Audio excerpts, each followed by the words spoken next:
Hi, I'm Ben, founder and CEO of Fatfreq. Hi, I'm Maddie.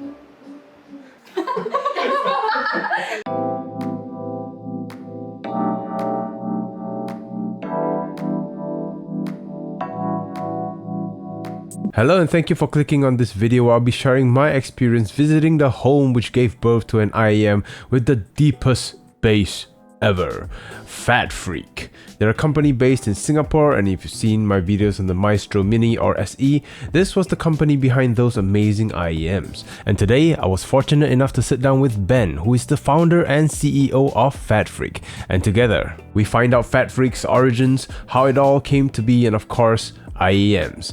And there will be a separate video where I'll be sharing my impressions on some of the IEMs, but for today's video, it's all about Fatfreq. So sit back, relax, take out your popcorns, and let's get to know Fatfreq.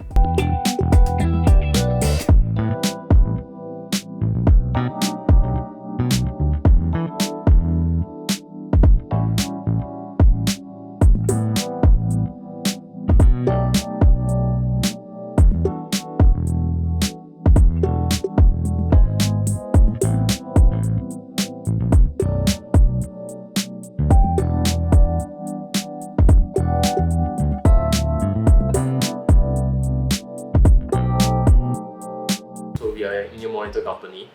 We manufacture IEMs. So something unique about us is that we manufacture everything in-house. Our innovation is all in-house as well. We ship everything from here in Singapore. Our market, actually, we started out more in the musician market. So the pro audio market, where people we service are like musicians, engineers, sound engineers, and producers. So we are pretty much very embedded in the local music scene. Recently, we have moved into more of the audiophile side and getting more interest from the audiophile market.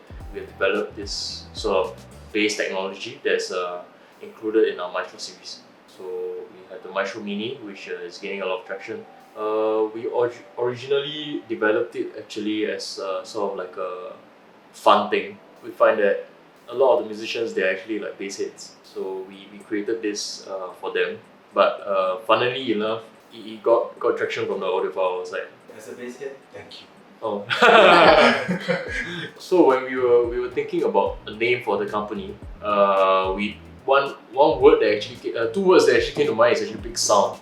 So originally, Fatfreq was supposed to be called like Big Sound. Yeah, but too bad there's already another company. I think in Australia there's a festival called Big Sound, right? So we took Fatfreq, yeah.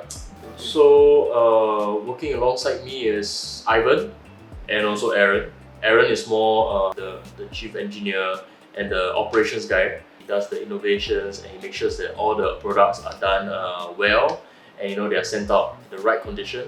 And also he does all the RMA work. As for Ivan, he does more of the business relations side. So he goes around getting more people to be on Fatfreqs, give them the best Fatfreq experience. Of course, we can only do this like more in depth, like locally, because like Ivan's able to go around and service them individually. But it gets kind of tough when it's abroad. Which is why part of this year we are actually trying to set up a base, say in the US, and hopefully we can get it expedited and provide the same level of service, personalized service. Probably gonna happen like sometime this year. Hopefully we can do some light engineering work on site as well. So currently we have 4 lines, the musician, reference, signature, and the Maestro series. Okay, so we have like what she said, we have musician, reference, the signature series, and lastly the Maestro series. So the musician series, like is kind of like the musician and reference series are more caters more to the pro audio side. So the difference is that the reference series is made like flat, and while the musician series has a bit of warmth, a bit of bass to it, to the mix. People like engineers, producers, or even vocalists who tend to like more flat frequency response, where they can hear most of the instruments playing and with very good separation, they will tend to go for the reference series. So in the reference series, we have the Plus version, the Pro version and the Pro SE version. So Reference Plus, Reference Pro SE. Same for the Musician series, we have the Musician Plus, we have the Musician Pro and the Pro SE. What's different is that for the Plus is 2 driver, for the Pro is 3 driver and so on. Both of them are similar in specs, it's just the tuning is different. We have custom fit for all our variants as well. The most popular line is probably the Maestro series. Yeah, because the coverage on that is quite a lot. Something about the audiophile community is that they like to share what they heard, so it kind of generates the hype, I would say. Yeah, and more people know about it as compared to the musician industry where they just use it as for work. In the pro audio market, the most popular model would be the Sakuras from our signature series. Something about that is that it has both reference and like bass heavy tunings.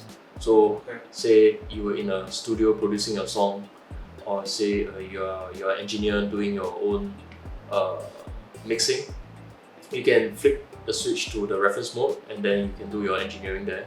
A lot of artists in Singapore actually do their own production. So they actually have production and their live music.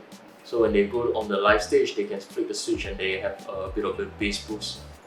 Okay. Yeah, or even on a gig where they have both acoustic songs and maybe a rock out song, they can use the switch to their benefit. From the Grand Maestro, we are looking to release a few more. We have a few more products planned for release. Maybe 1 for this year, and we have around 3 to 4 in the pipeline.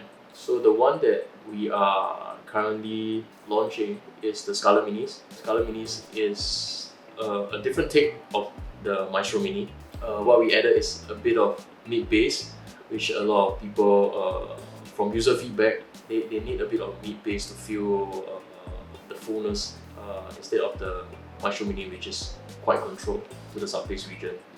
It's not within the same family because we actually improved the highs to rival some sort of electrostatic quality.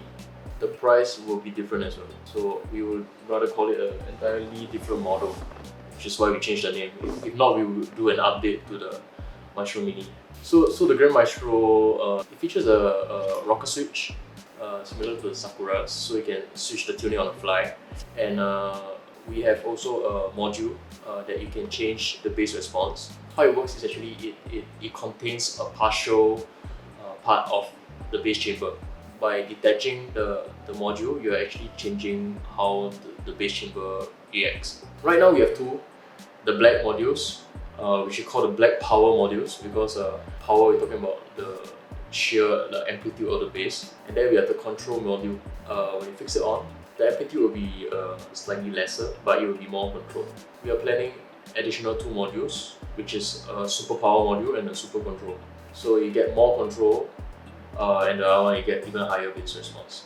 So with the current modules, actually we have 2 different types, which is the black and blue modules, and together with the rocker switch, you'll be getting 4 unique tunings that we actually tune for each of the tunings. So what you're getting when you're buying the Grand Maestro is actually you're getting 4 flagship tunings at the price of 1, and soon to have more other tunings when we launch more modules. So we actually spend a whole lot of time tuning for the different tunings. We want each tuning available on the Grand Maestro to be intentional. Basically, we took all the feedback that we had for the MSE, the Maestro SE, and then we tried to satisfy all at once, which explains all the tunings available. A lot of work actually goes into that, and we are glad that it is received very well. And the Grand Maestro actually comes with a stock cable, and you can actually upgrade the cable to our gold-plated silver cable. It also comes in custom fit. We can't release much info on that because much of the info is actually also not confirmed, as a big part of our development process comes from user feedback. So when we launch the Scarlett Mini, then we get the user feedback and then we work on the next product. Yeah. So we have a list of what we are gonna do, what's in the pipeline, but based on the user feedback, we will decide which to cancel out and which to implement. Thank everyone of your support. I mean, your viewership. I mean, simply commenting or subscribing to this video would help the entire community a lot. I think your support means a lot to us. Yeah, and we're reading all of your comments and everything that you say on the forums. And Discord channels. So look forward to add more value to, Yeah. to the music that you're hearing, tunes that you're enjoying through our innovation, and hopefully you enjoy them as much as we love tuning. Thank you very much. Before I end this video, I'd like to take this opportunity once again to thank Fatfreq and the team, especially Ben, Maddie, Sean and Roy, for their generous hospitality, time, and for making me feel so comfortable in your home. And I look forward to visiting this place again in the future. Of course, I wouldn't end the video without asking the team what their favorite Fatfreq IEMs are. I'll probably pick the Grand Maestro because of just the amount of sweat and tears that we poured out into this IEM. Yeah. I think I will also say Grand Maestro, but personally I'll choose the Maestro Mini just because like it's really small and it only comes in universal fit. So it really fits like tiny ears. I think everyone also, they get the right fit with the Maestro Mini. Maestro Mini, Maestro Mini, why? because I'm making it right now. Oh, there's a very simple straight to So you're making the Grand Maestro right now, it'll be the Grand Maestro. Yeah. Sakura. Sakura? Yeah. Why? Because it's very clear. If any of you are curious about their products, I'll leave a link in the description down below.